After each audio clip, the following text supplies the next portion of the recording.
Il y a 10 jours, je me prenais une grosse chute à VTT, j'en ai encore la marque sur le visage.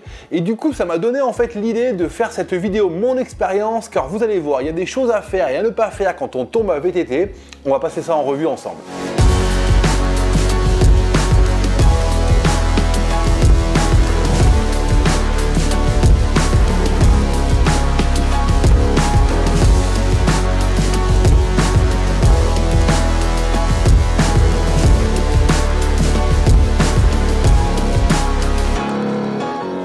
Bon voilà, c'est la grosse chute à VTT, vous êtes par terre, vous êtes KO, il y a quelques secondes, vous étiez super bien sur le vélo, c'était fluide, vous vous faisiez plaisir et là d'un coup c'est la misère. Donc quelle est la première chose à faire? Déjà, bon forcément vous allez reprendre vos esprits et ce qu'il faut surtout c'est ne pas stresser, ne pas paniquer. Ça c'est vraiment important, alors c'est peut-être plus facile à dire qu'à faire, mais pensez-y bien, respiration abdominale, on essaie de se détendre un maximum parce qu'on vient de se prendre un gros coup de raquette et qu'on a des choses à faire et qu'il va falloir les faire dans le calme.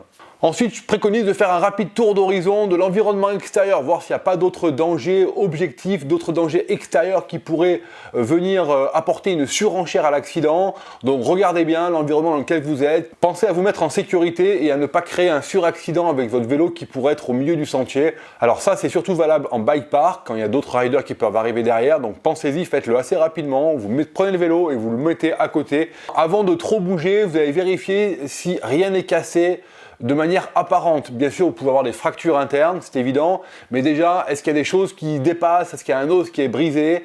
Ensuite, vous êtes conscient, ça pourrait ne pas le rester pendant les quelques minutes à venir, notamment si vous avez eu un traumatisme crânien. Donc faites déjà un point de géolocalisation, regardez un petit peu où vous êtes, soyez sûr de l'endroit où vous êtes tombé.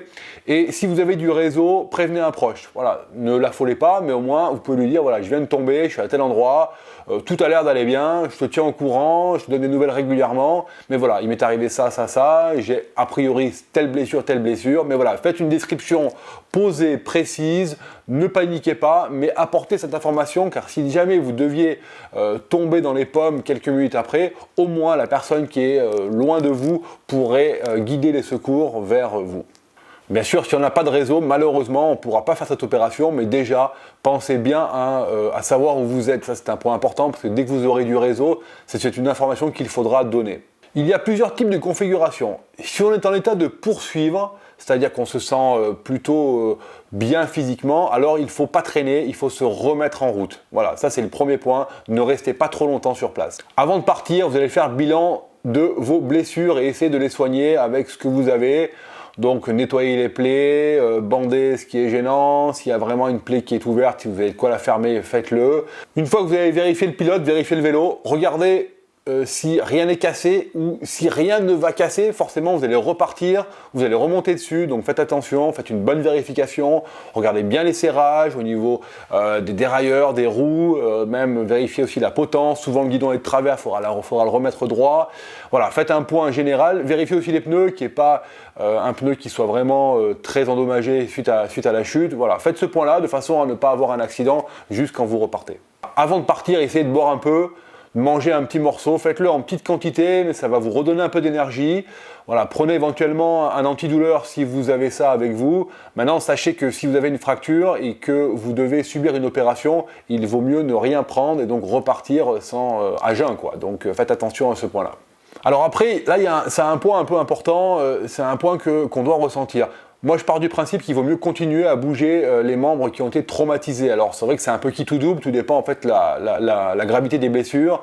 Mais le problème, c'est que si vous restez vraiment immobile, ça va vraiment se raidir, vous allez avoir très mal, ça va être très compliqué. Donc moi, je dis toujours, essayez de bouger, gardez de la mobilité, sans trop aller dans la douleur, mais voilà, ne restez pas trop raide, c'est important.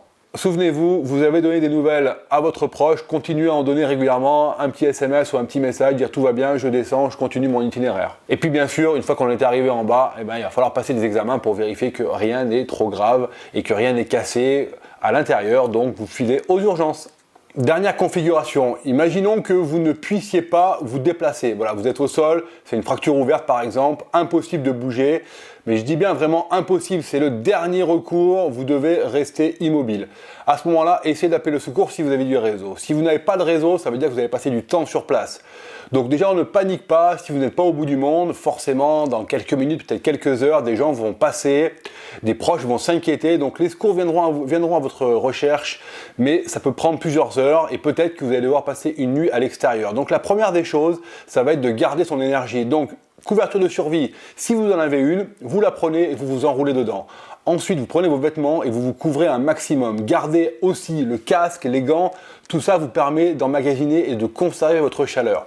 Autre point qu'on ne sait pas forcément, on perd beaucoup d'énergie avec les poignets. Pourquoi? Parce qu'en fait, les veines affleurent la peau à ce niveau-là et donc il y a un échange thermique avec l'extérieur qui est vraiment important. Donc pensez à bien protéger ces zones avec des manches longues ou avec n'importe quel petit artifice qui vous permettra de conserver la chaleur au niveau des poignets. Voilà, essayez d'avoir tout à portée de main. Par exemple, votre sac à dos devrait être sous vos fesses. Ça va vous isoler du sol, vous aurez un peu moins froid. Ensuite, essayez d'avoir la nourriture à portée de main, de l'eau et aussi votre multi-outil et tout ce qui pourrait vous servir à fabriquer des choses, soit, je sais pas, une attelle si vous vous sentez mieux. Voilà, donc essayez d'avoir tout ça à portée de main parce qu'une fois que vous allez vous refroidir, ce sera peut-être plus difficile de bouger.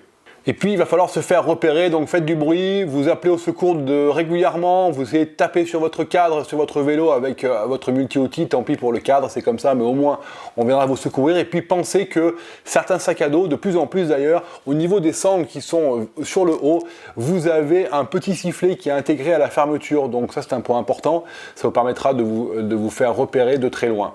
Enfin, gardez le moral, c'est le plus important. Ne vous endormez pas, ça aussi c'est un autre élément important. Et puis dites-vous bien qu'on va venir vous chercher. Donc c'est une histoire d'heures, il faut tenir. Voilà, courage, vous allez y arriver. Voilà, c'était mes conseils en cas de chute. Peut-être que vous avez d'autres conseils à me donner, donc n'hésitez pas à les faire en commentaire. Ce sera aussi toujours un plaisir d'échanger avec vous et de savoir un petit peu comment vous réagissez en cas de chute. Et je vous dis à bientôt.